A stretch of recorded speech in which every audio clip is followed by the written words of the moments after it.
Ready అయిపోయింది మేము ఏర్పాటు చేస్తాం.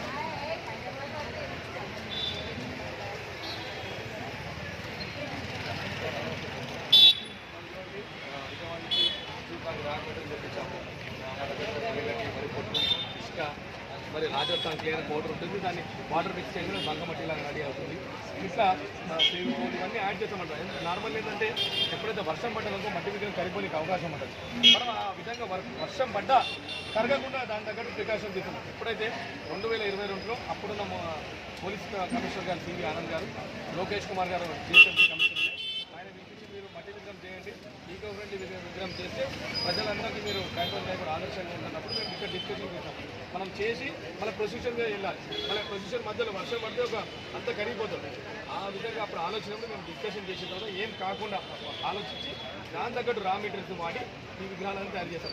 ఎటువంటి భారీ వర్షం వచ్చినా కానీ వినాయకుడికి ఎటువంటి ఇబ్బంది కాదు.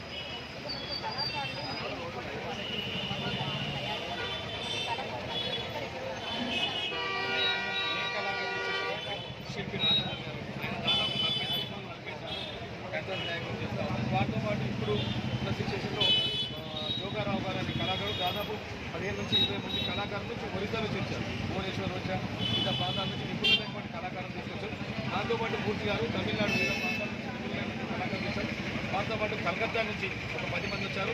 అదేవిధంగా మంచిర్యాల రాజాబాద్ జిల్లా నుంచి సుమారు 20 మంది కళాకారులు ఉన్నారు. టోటల్ ఓవరాల్ 100 మెంబర్స్ కళాకారులు రెడీ ఉన్నారు.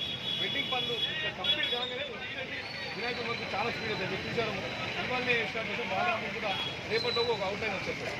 బాలరాములో కూడా నేను చెప్తా ఉన్నాను, చాలా అట్రాక్షన్ ఉంటుంది. భగవంతుడు దశావతారంలో దాంట్లో వచ్చేస్తాయి. భగవంతుడి వాహనం అంటే గరుడమంతుడు, హనుమంతుడు, ఇట్లా సూర్యచంద్రులు అన్ని బాలరాముల రూపంలో మొత్తం బ్యాక్గ్రౌండ్ వస్తుంది. అట్లా అన్ని రకాలుగా వర్క్ కూడా చాలా తీసుకున్నాం. ఇంత తక్కువ టైం ఉన్నా కానీ వర్క్ కూడా ఎక్కువ తీసుకున్నాం. చాలా ఎంత కంప్లీట్ కూడా చేస్తాం. ఇంతకుముందు మనకు తాపేశ్వరం లడ్డు వస్తుంది. అది లడ్డు తేవడం కష్టమేది కాదు, చేతిలో పెట్టడం కష్టం, కానీ అది పంచడం అనేది చాలా ఇబ్బంది అవుతుంది. దానికోసం అది ఆపేసాము. ఇప్పుడు మాత్రం లంగరాజు నుంచి శ్రీకాంత్ అనే భక్తుడు, ఇంకొకటి రుచి వాళ్ళు హైదరాబాద్లో మిఠాయి షాప్ ఉంది, వాళ్ళు దాదాపు 2,000 కిలోలు లడ్డు తెస్తాము. చాలామంది సుమారు 100 లడ్డు తెస్తాము, కిలోల లడ్డు చాలామంది. ఎందుకంటే ఒక సంవత్సరం పెట్టినప్పుడు ఆ కంటిన్యూ 5 సంవత్సరాలు వాళ్ళు మొక్కుకోవడం అన్నమాట. ఎవరైనా అట్లా పెట్టాలి, ఆచారం అంటే చాలామంది లడ్డు తెస్తే ప్రసాదం ఇబ్బంది లేదు. మళ్ళీ 10 మంది అయితే రోజు 800 కిలోలు లడ్డు మేము ప్రసాదం పంపిణీ చేస్తాము. అందరికీ ఫుడ్ కార్యక్రమం చేస్తాం. మరి దీని తర్వాత కూడా ఏంటంటే నవరాత్రులు ఉంటాయి. నవరాత్రులు కూడా ఘనంగా చెప్తాం. 9 రోజులు అమ్మవారికి ఒక్కొక్క రూపంలో 9 రోజులు పూజ చేయడం జరుగుతాం.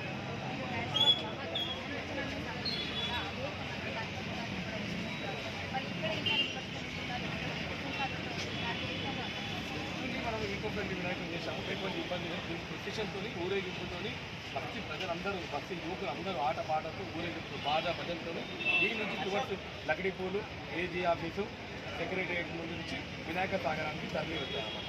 అందరూ మన భక్తి ప్రజల యువకులు అందరూ ఆట పాటలు తీసుకొని వినాయక సాగరం ఊరేగింపు తీసుకుని వెళ్తాం.